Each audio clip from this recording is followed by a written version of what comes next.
sur le podcast de l'externe. Aujourd'hui, on fait l'item 101 sur la paralysie faciale. Effectivement, bonjour à tous, c'est donc Robin qui vous parle après la petite intro d'Emma. Donc aujourd'hui on se retrouve pour cet item de neurologie, qui a été demandé par l'une des auditrices du podcast, donc on la remercie. D'ailleurs, j'ai pas son nom sous les yeux là, est-ce que je peux lui faire une petite dédicace ? Dédicace à Margot, voilà, tu te reconnaîtras peut-être. Allez, donc c'est parti on va voir un petit peu, une fois n'est pas coutume, l'anatomie et les différentes fonctions du nerf facial et comment savoir rechercher une anomalie qui en découle.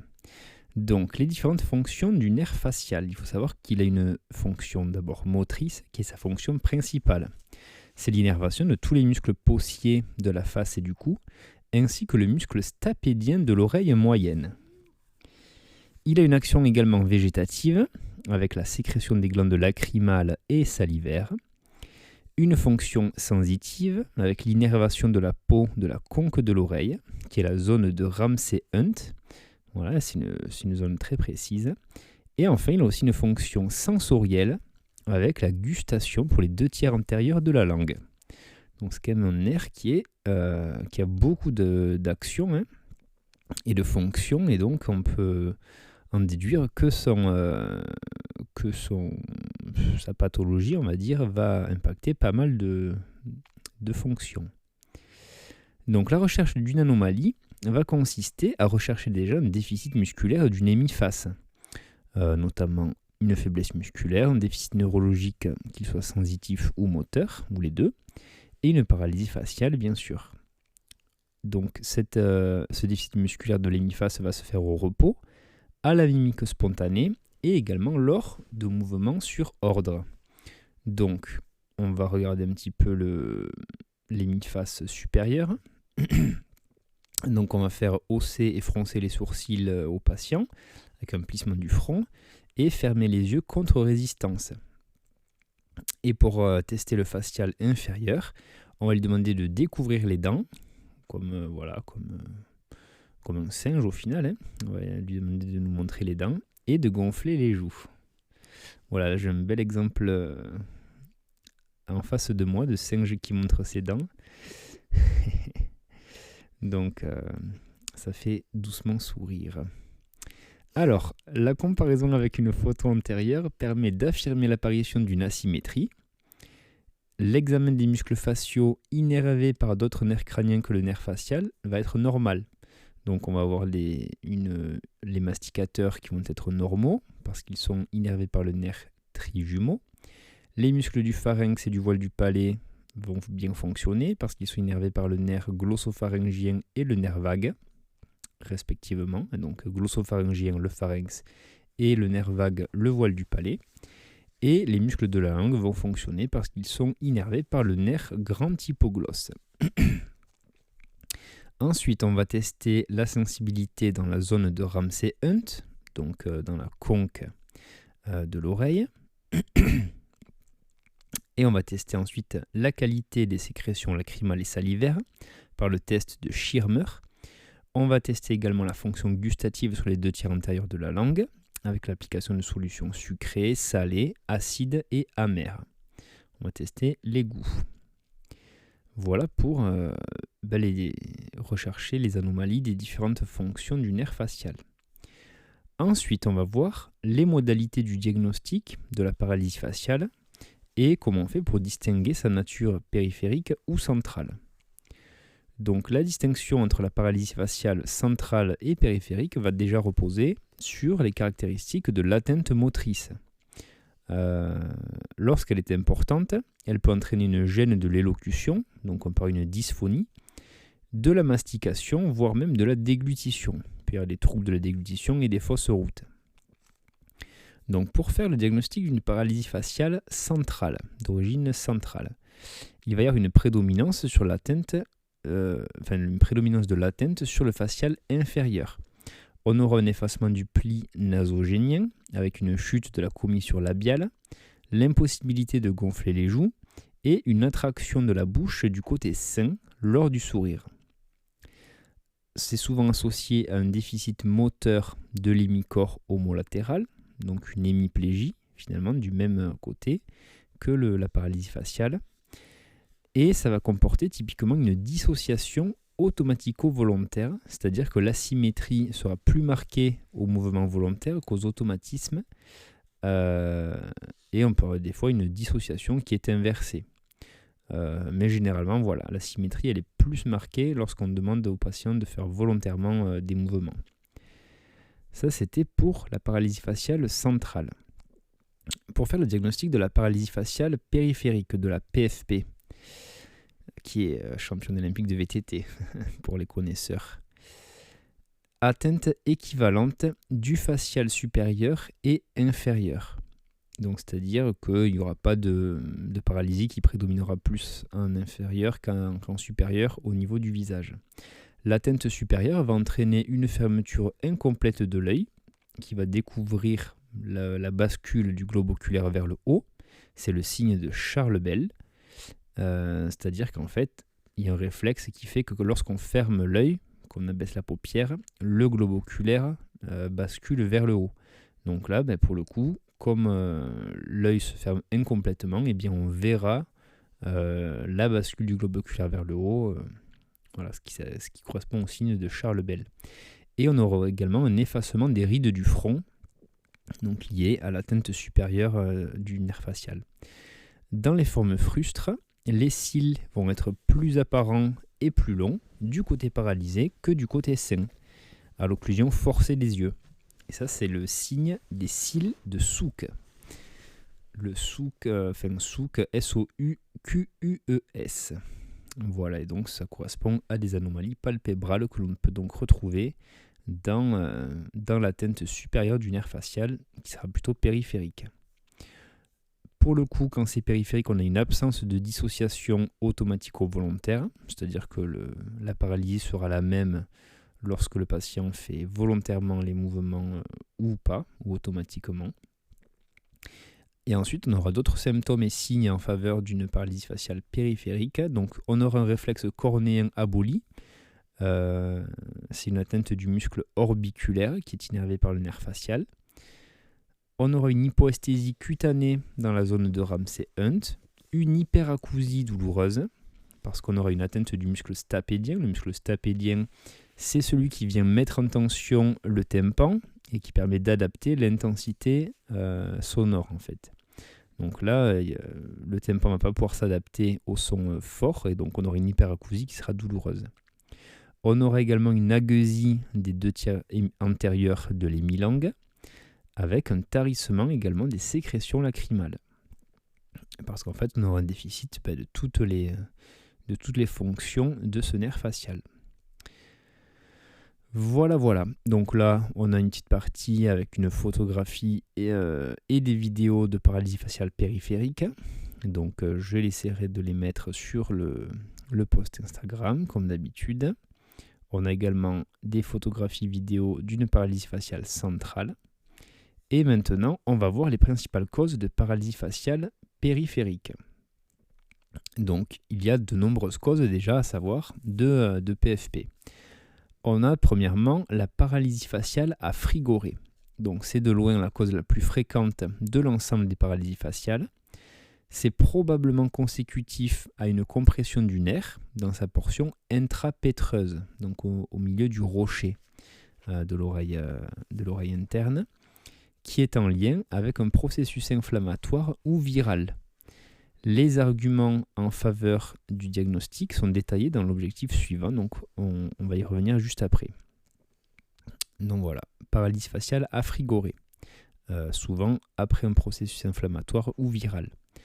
Deuxièmement, donc il y a d'autres causes de PFP. Certaines sont évidentes en raison des signes associés ou du contexte de survenue. Donc, première cause, le traumatisme crânien. Là, on aura une paralysie faciale immédiate par compression ou embrochage du nerf, ou elle peut être également différée, notamment dans le cas d'un œdème post-traumatique qui va venir progressivement comprimer le nerf facial. Le diabète peut également donner une PFP, mais voilà, c'est plus rarement le nerf facial qui est atteint que l'atteinte de l'un des nerfs oculomoteurs. Le nerf 6 et le nerf 3 sont plus fréquemment touchés par le diabète que le nerf facial. Ensuite, on a des causes infectieuses qui peuvent donner des paralysies faciales périphériques, notamment le zona du ganglion géniculé. Donc là, ça serait une éruption vésiculeuse dans la zone de Ramsay-Hunt qui peut le révéler. Et donc là, on peut avoir une PFP sévère et douloureuse avec également une atteinte auditive. On peut aussi avoir des pathologies ORL, infectieuses ou pas d'ailleurs. Ça peut être des mastoïdites, une parotidite, une tumeur parotidienne également.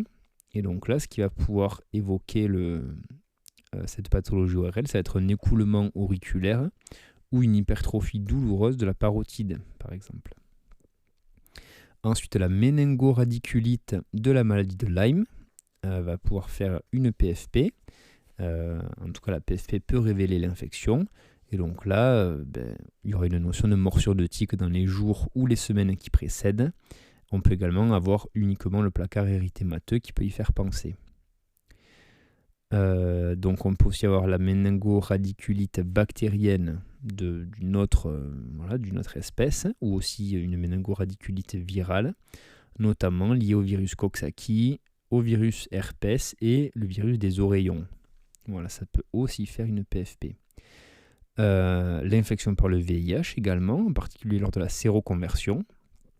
Donc ça, c'était toutes les causes un peu infectieuses. Ensuite, on peut avoir les causes vasculaires, donc l'AVC du tronc cérébral. Là, la PFP, elle sera associée à une hémiplégie contralatérale qui va respecter la face. C'est ce qu'on appelle le syndrome alterne. Donc voilà, paralysie faciale périphérique associée à une hémiplégie contralatérale qui respecte la face. C'est-à-dire que si on a une paralysie faciale à gauche, on aura une hémiplégie à droite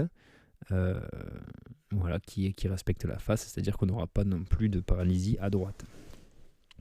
Et donc ça, c'est lors de l'AVC du tronc cérébral. Ensuite, la sclérose en plaques peut faire une paralysie faciale périphérique, avec notamment une prise en compte des antécédents de poussée antérieure. Voilà. Plus il y en a eu antérieurement, plus ça peut survenir. Le syndrome de Guillain-Barré peut faire une PFP au second plan d'un tableau dominé par l'atteinte des membres. Voilà, on peut avoir une diplégie faciale qui est possible également. Après, les maladies inflammatoires générales peuvent aussi en faire, par exemple la sarcoïdose. Donc là, la PFP peut inaugurer même la maladie parce que l'atteinte crânienne est la plus fréquente. On peut avoir aussi le syndrome de Melkersson-Rosenthal. Donc ça, c'est plus rare. Il va y avoir un tableau en fait de paralysie faciale récidivante avec une infiltration cutanéo-muqueuse de la face, une langue plicaturée et des antécédents familiaux. Et donc ça, ce syndrome de Melkersson-Rosenthal, je vais aller juste la chercher vite fait à quoi c'est dû. Donc c'est une entité clinique rare qui est définie par la triade œdème orofacial, paralysie faciale récurrente et langue plicaturée. Et donc c'est une maladie orpheline qui a un début souvent dans l'enfance ou au début de l'adolescence. Et elle s'appelle aussi la kéylite granulomateuse. Et alors la physiopathologie, en fait c'est des neuropathies inflammatoires isolées des nerfs crâniens. Voilà, l'étiologie elle reste inconnue. Voilà, on sait qu'il y a une prédisposition héréditaire.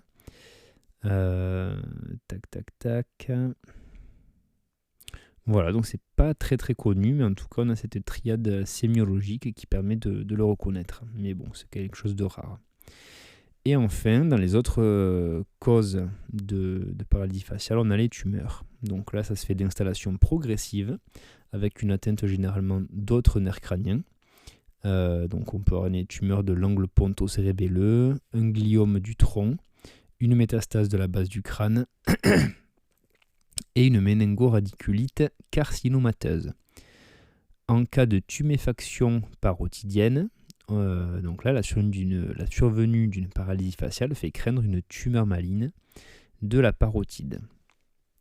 Voilà, c'est un facteur de risque à la paralysie faciale, en tout cas un élément de gravité lorsqu'on a une tuméfaction parotidienne associée.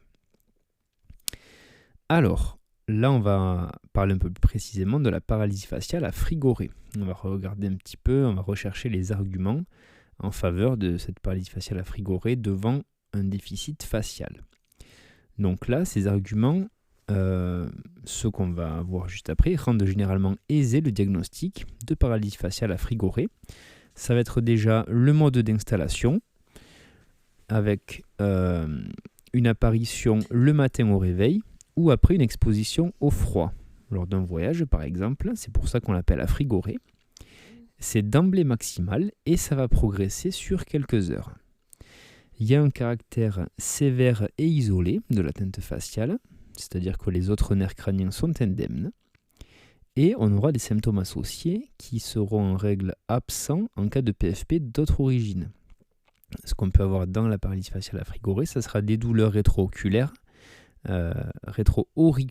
donc derrière l'oreille, dans les heures précédentes, avec parfois une sensation d'engourdissement de l'hémiface et une hyperacousie liée au déficit du muscle stapédien. Alors, on va voir maintenant la prise en charge de la paralysie faciale à frigorer et de ses complications. Donc là, le traitement de la paralysie faciale à frigorer doit être entrepris en urgence. Premièrement, ce sera la prescription d'une corticothérapie orale à raison de 1 mg par kilo par jour pour une durée de 7 à 10 jours. Une instauration précoce, c'est-à-dire dans les premières 72 heures, va augmenter les chances de récupération. Il va falloir prévenir systématiquement les complications oculaires, donc une kératite notamment, qui est révélée par des douleurs oculaires, avec une sensation de brûlure de l'œil. Et donc pour ça, il va falloir prescrire des larmes artificielles, faire un pansement occlusif la nuit si on a une occlusion palpébrale insuffisante, avec toujours le signe de Charles Bell par exemple. Et dans les formes les plus sévères, on peut faire une tarsographie provisoire. Tarsographie, si je ne dis pas de bêtises, c'est lorsqu'on va suturer la paupière pour qu'elle reste fermée. Ouais, c'est ça. C'est une opération chirurgicale qui consiste à suturer temporairement l'un à l'autre les bords des paupières supérieures et inférieures. Ça, c'est quand même assez extrême. C'est pour ça que c'est dans les formes les plus sévères. On va voir les évolutions maintenant qui sont possibles lors d'une paralysie faciale à frigorer. L'évolution favorable, c'est de loin la plus fréquente, en particulier lorsque la paralysie est initialement incomplète. Donc il faut savoir que la récupération débute 8 à 15 jours après le début des symptômes et la guérison survient généralement en moins de 2 mois. Mais bon, c'est quand même relativement long. L'évolution défavorable, donc c'est 5 à 10% des cas.